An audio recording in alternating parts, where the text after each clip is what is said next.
Hello, my name is Camille Simone Thomas, and I am here with my best friend Maeek Rae.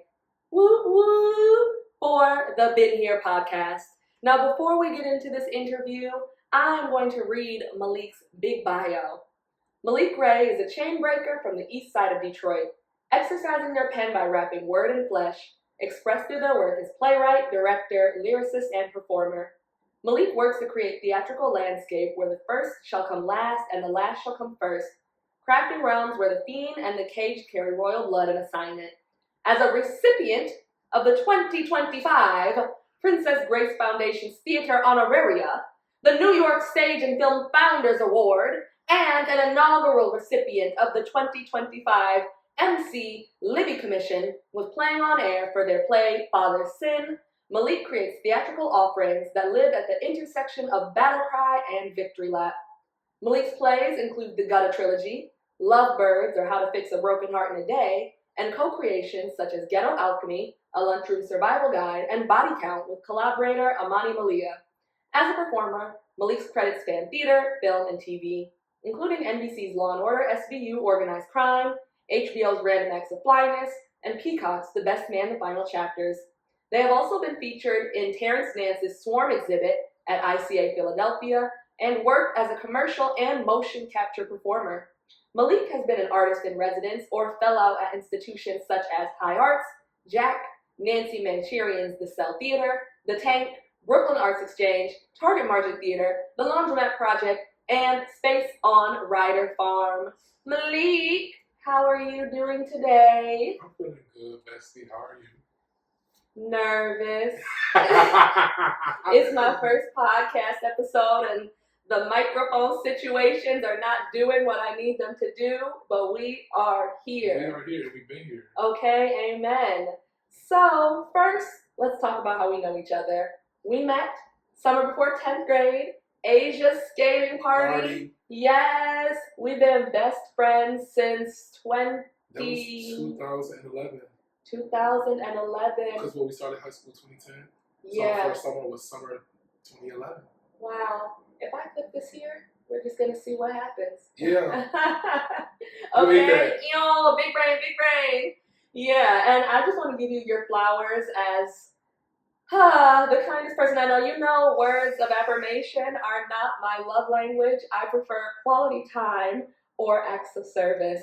But you are just an incredible human being. The way you serve your people, the way you just continue expanding, continue working as an artist. Every day you pick up a new hype in it. I love the way you love me and love all of us, all of our friend group. And I just want you to know you're so special. You just get my heart just so warm. I'm like, thank you. I received that. Yeah. I received that. Thank you for being a mirror. Truly. Thank you for seeing me and thank you for allowing me to see you. Yeah. We're growing together. Wow! We've been growing. Babies. Okay, Babies. Children, and now we are here. But first episode of the Been Here podcast, and part of the podcast is to archive artist stories as they are happening. I feel like in the industry, it's so much best new artist, like with Victoria Monet, and I'm like, but she been here, she been working. Kaylani, like what? This doesn't make any sense to me. Yeah, so I want to start sharing our stories, start archiving our stories to show that we have been here and we will continue to be here, especially in a time when Black stories, brown stories, queer stories are being ripped, taken, stolen, hidden from us. Shut up, land. Wow. So yeah, and also just being an artist, a working artist is so difficult. I find it difficult as someone who has had some success. Every day I'm like, God, how are we gonna do this today? And so it's my hope that this is also a sort of how-to guide for what artistry looks like for different people. Yeah, thank you for creating the space so we can be able to share this space. And you know, capture a moment that's able to live on past us, you know. You never know who's gonna get a blessing from, you know, a conversation, who needs to hear what, you know. There's so many things that we say that are mundane to us, or we've heard each other say it like 100 times, that somebody else is their first time hearing, like ever. Exactly. And there's so many artists. I remember listening to the Broadway Black podcast and being like, oh my God, they're in New York, they're doing it. If they're doing it, I can do it too. No, for real. Yeah. For real. You know, it can become so easy to become jaded and forget, like, it's constantly people coming into this thing, learning the norms of the industry and how to navigate the industry and this, and this. And, you know, it can be easy to almost like fall to the back and be like, I'm going to do my thing, I'm going to go home, I'm going to da. But it's cool to have these moments to, you know, invite people into the possibilities of versions of what things can look like. Mm-hmm. You know? Yeah. I agree. So let's get started with part 1 of this 3-part pilot episode. So, who are you? How do you identify yourself? I read your bio, but tell me about you. Where are you from? How'd you get started with all this artistry stuff? Child, who am I today? Today, I am Maeek Rae. You know, Ray for short, but I've been starting to embrace the Quan a little more. Hit the Quan. Yeah. And I'm a person. Yeah, I'm a person. I'm spirit wrapped up in flesh, learning how to navigate divine assignment through, you know, earthly gift and like really just trying to take these artistic like avenues and get as close to God as I possibly can, and you know, create spaces where people are able to see that God is love and love is all encompassing. Mm-hmm. You know, and love also interrogates, love investigates. You know, love is not afraid to back you into a corner and hold you accountable. And you know that is the basis of love, and I think that's the basis of the work that I'm looking to do. You know, is something where people can come in and walk out and be like, wait, no, I can continue to re-meet myself. Mm-hmm. You know, I've been saying like, because at first when I was starting off, I was like, I'm interested in turning theatrical spaces into like almost like creating these theatrical baptismal offerings. Now I feel like I'm being called to create theatrical altar calls. So as a person, I'm discovering how to be an altar call in my everyday life, because you know, I came into this industry, we went to Cass Technical High School. My introduction to theater is you. You know, we was best friends. He was modeling. Baby. Wow. Baby. Crazy. He was modeling. Crazy. I think the summer before we met, you guys did like a modeling. Headshots. Yeah. And I remember you showing us all this, and I was like, oh my goodness, this is so cool. And I had, you know, for anybody that doesn't know, in our high school, Cass Technical High School, Maryland G. McCormick. Exactly. What? Maryland G. McCormick, aka MC, our high school theater teacher, also serves as the school's speech teacher. MC taught oral communications and children's theater. Mm-hmm. So it just, you know, I think that God does everything so intentionally, because I met y'all, and then I had MC for speech. I think I did speech 1 with MC, and then oral communications with her or something like that. So, you know, things just sort of ricocheted into one another, and we were all like, okay, we're going to give this theater thing a try. You know, because you was like, I'm going to do theater, and I was like, well, this bitch ain't leaving me. You know, like, only because the soccer team was bad. We had a terrible, you know, I was a soccer girl. I played sports. Girl, you know, I used to be on the JV football team. Yo, CPFB. For real. So, what was your position? Defensive tackle. So you, like, tackling people. Oh, yeah, child. Defensive tackle. But, well, okay, full circle, because he plays football and the best man. No, truly. Remix? What was the best man? The best man, new chapters. New chapter. Final chapter. Final chapter. You played a football player, so you know you took from the past. Tackle Morris Chestnut. Wow, how was that? It was a dope experience. Yeah. It was a dope experience. That was, I think, how did it go? I booked Best Man at the same time I booked Random Acts of Flyness, and they filmed. Yes, at the same time. Yeah. Okay, so before you started with all of your bookings, you were in Detroit, you were an artist, you were a high schooler. How did Detroit influence your artistry? Man, everything. I think it's so much richness in our city that, you know, I think it took me not being there in order to pay attention to. In like some ways, I feel like when we were younger, life was a lot. And I was a kid that knew how to like internalized things so people didn't necessarily pick up on everything that was going on. So when I met y'all, you, Mari, Brandon, Claudia, Maleek, Chelsea, so many more. The Detroit community. Shout out to the whole world. I spoke to y'all about stuff I never had spoken to anyone about.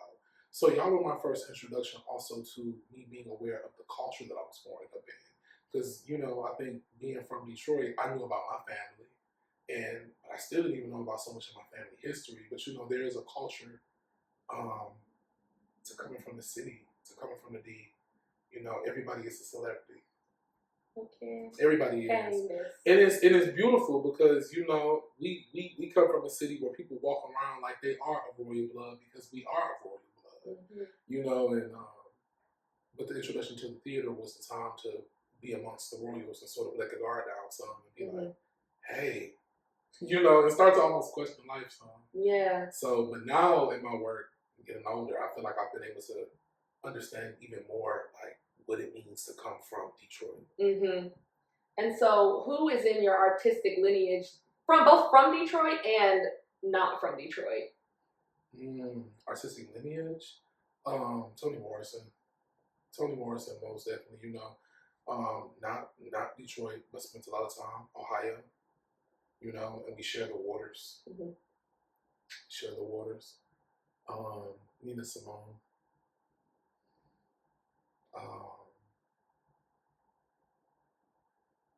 This one is not fully lineage, but I refer to Katorial as my auntie.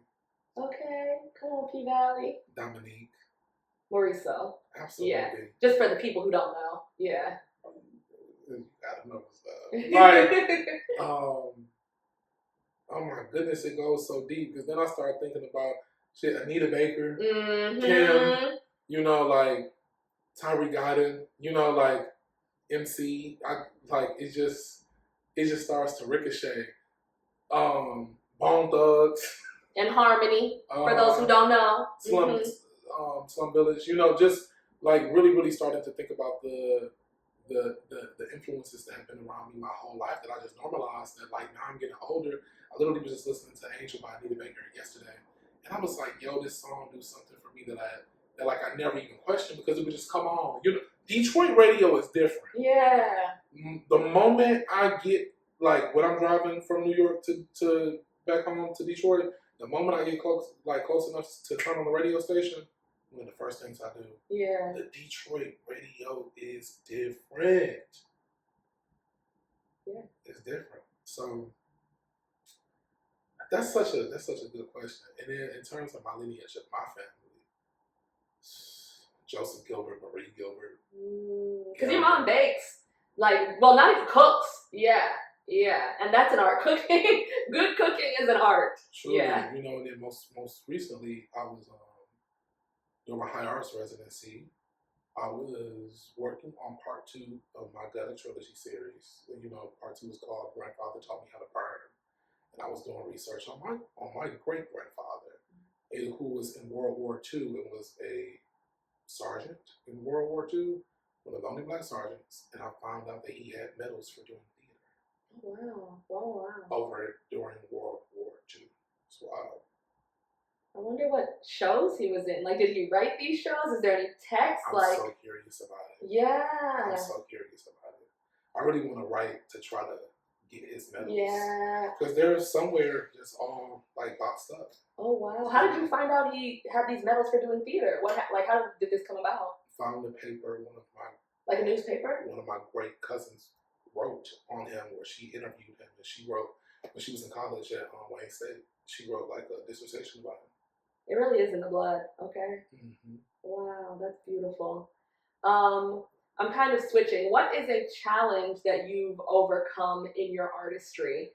Especially you're emerging. This podcast, I want to interview emerging people in the industry who've been here for a couple of years, as a pathway for those who are younger. Also, other emerging artists who are like, what do I do now? Mm-hmm. Me, myself. I'm wondering that. Mm-hmm. So what is a challenge that you've overcome that you thought would take you out the game when you were like, I'm not going to make it through this? Yeah. A challenge that I would say would probably be navigating the industry as a genderqueer creative. You know, like that was something because it also met me in a time where I was going through a transition in my career as an actor. You know, and it's sort of when I was going through that transition as an actor, it almost made me feel like, oh my goodness, I'm starting over because I'm reintroducing myself. I'm having shifts within how I'm marketing myself. I'm having shifts in the roles that I want to go after, the stories I want to tell, how I want people to address me. And not everybody was willing to make that shift. You know, people still are because, you know, you meet people when they are. Even now when somebody misgenders me, I don't take it personal because it's just somebody letting me know where they are, you know, within their own journey. So that most definitely was something that was a very difficult transition and had me tossing and turning many of nights, you know. But little did I know it was the birth of me as a writer. You know, and this was back in 2022, which was a year where I was working so much as an actor, but also working so much in things in work that some of the work was like gendered me in a way where I was like, oh my goodness, come on, y'all. A man again? You know, and then some of it was so it was so just deeply affirming. You know, like working with Terrence Nance and working on the piece that went up at the ICA, you know, and just this like character and getting a story told in this way and have space created for me to be able to express like just in a way that was saucy and juicy. And yes, I remember you in the leather. I was like, what is sexy? It was something to bite into. Yeah. You know, it was my first time doing something like that. It was my first time doing something like that within a character. And it was also like my first time, you know, Terrence wrote this long monologue. Like, it was my first time getting something on camera to bite my teeth into it that way. And, you know, I really, really respected him. He took a risk on me. And you know, created an opportunity for me. Respect. I love that. And so you exploring your gender identity, how did that, you said that led you to becoming a writer because you were trying to express yourself of like, no longer he, him, now they, them. Here are the stories I want to tell. Yeah, I mean, I was this was 2022. P Valley came out that summer, right? So I'm up here watching P Valley. This is season 2 of P Valley. And, you know, for anybody that doesn't know, Nico Anand, who plays Uncle Clifford. Another Detroiter. You know, and also one of our first, you know, dance choreographers. Yeah, you know, like would come back and so generously choreograph every single one of our musicals that we did back in high school. And like getting to see like Nico craft this character on screen, it just started opening up my world in so many ways, right? Because in 2022 we was what, like 26? Yeah. We was getting ready to turn 26. Yeah, we was getting ready to turn 26.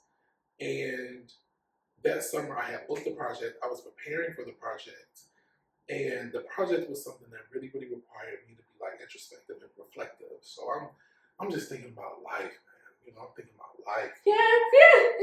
And you know, during that time, also thinking about artistry. We're 2 years out of a global pandemic. Yeah.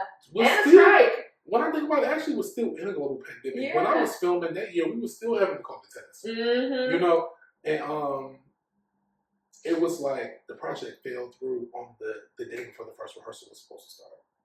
And I just had all this energy in me. And then I was like, okay, I'm gonna write. And I had written some before, but it was my first time writing in that way. And little did I know I was beginning gutter. You know, that's when I brought y'all to DGF. Yes, it was like, I just want to share these pages. You know, my birthday was like coming up, and I was like, I don't know if it's gonna be anything. That look at you now. Was learning so much. Like, what? Yeah. And so another challenge that I heard in there was the challenge of a project falling through the day before rehearsal. What can you share about that? What was that like? How did you pick yourself back up? Because I'm sure you were expecting money you didn't get. You were expecting an opportunity you didn't get. You were expecting to perform and you didn't get to perform. So what does that recovery look like? Shoot, I mean, luckily by that time, I feel like I am, you sort of gotta have a little bit of like, in you to like pursue this thing.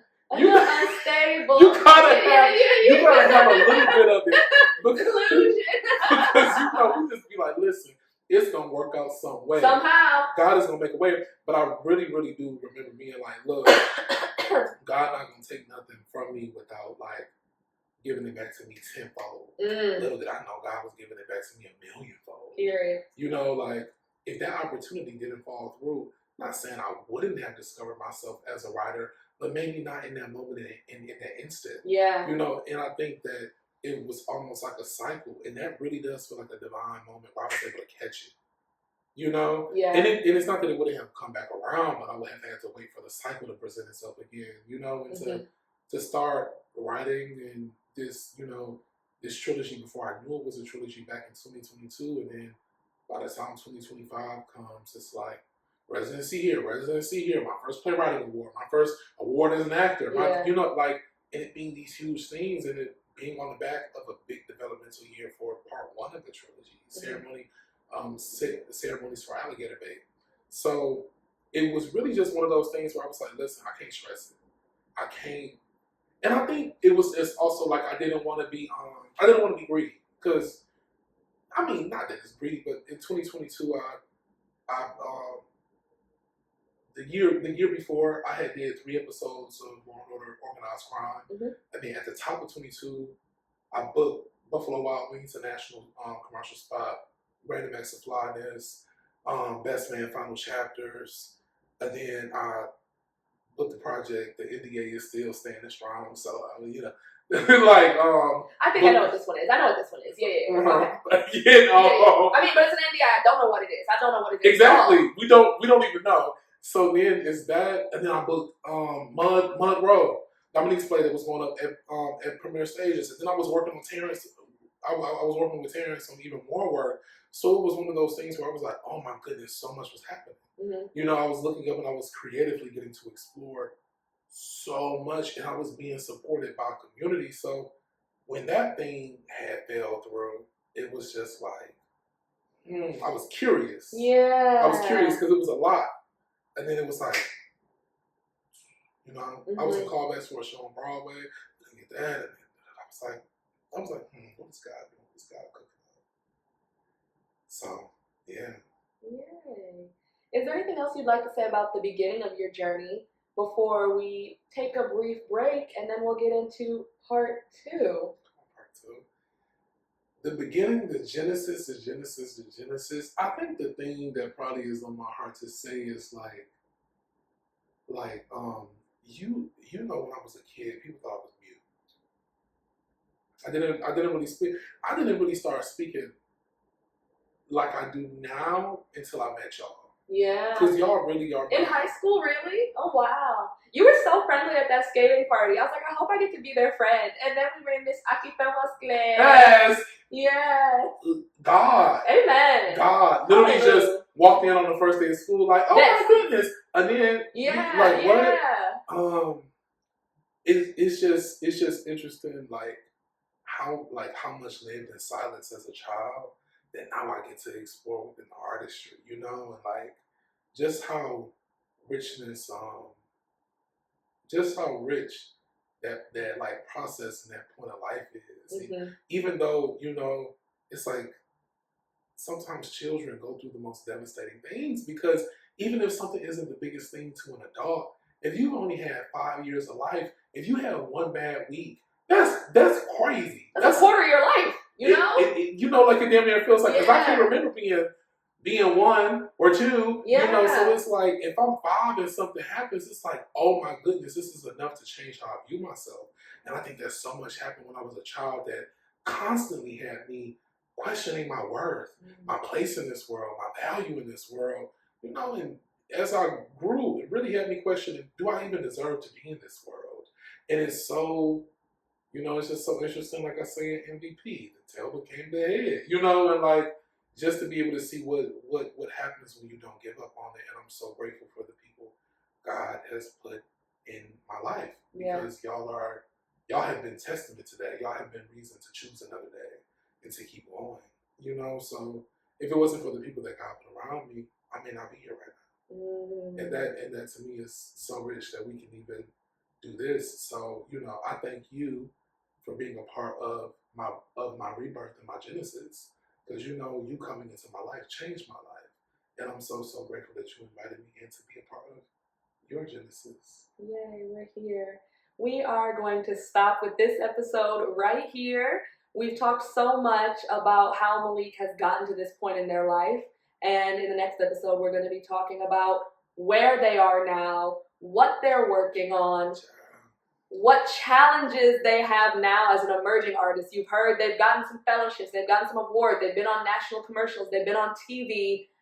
We're in the thick of it. And what does it look like to be in the thick of it as an artist? All right, we'll see you soon.